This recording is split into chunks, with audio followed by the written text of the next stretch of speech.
तेनालीराम और खोया हुआ गधा। एक बार की बात है, विजयनगर राज्य में तेनालीराम का पड़ोसी अपने गधे को लेकर बहुत परेशान था। उसका गधा कहीं खो गया था और उसने पूरे गांव में ढूंढा, पर गधा कहीं नहीं मिला। हार कर वह तेनालीराम के पास सलाह लेने पहुंचा। तेनालीराम ने उसकी बात सुनी और मुस्कुराते हुए कहा, चिंता मत करो, मैं तुम्हारे गधे को ढूंढने में मदद करूंगा, पर मेरी एक शर्त है। पड़ोसी ने पूछा, शर्त? कैसी शर्त?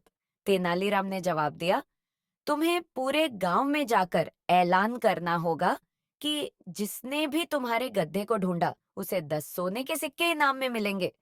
पड़ोसी पहले तो झिनका, पर तेनालीराम पर भरोसा था, इसलिए उसने वही किया।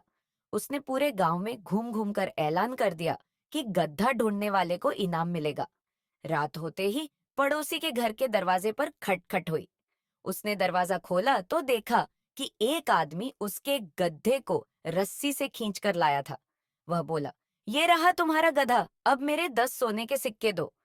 पड़ोसी ने तेनालीराम को बुलाया और कहा, तेनाली, तुम्हारी चाल काम कर गई, लेकिन अब मैं 10 सोने के सिक्के कैसे दूं? मेरे पास तो इतने पैसे हैं ही नहीं। तेनालीराम मुस्कुराया और बोला, चिंता मत करो, ये सिक्के देने की जरूरत नहीं पड़ेगी। बस पूछो कि इसने गधा कहाँ पाया। पड़ोसी ने गधा लाने वाले से पूछा, तुमने मेरा गधा कहाँ पाया? गधा लाने वाला आदमी झेंप गया और सिर झुकाकर बोला, सच कहूं तो गधा मेरे ही घर में बंधा हुआ था। मैंने सोचा कि कोई इसे ढूंढने नहीं आएगा तो इसे अपने पास रख लूं, लेकिन इनाम का ऐलान सुनते ही मैंने इसे वापस लाने का फैसला किया। यह सुनकर पड़ोसी और तेनालीराम हंसी से लोटपोट हो गए।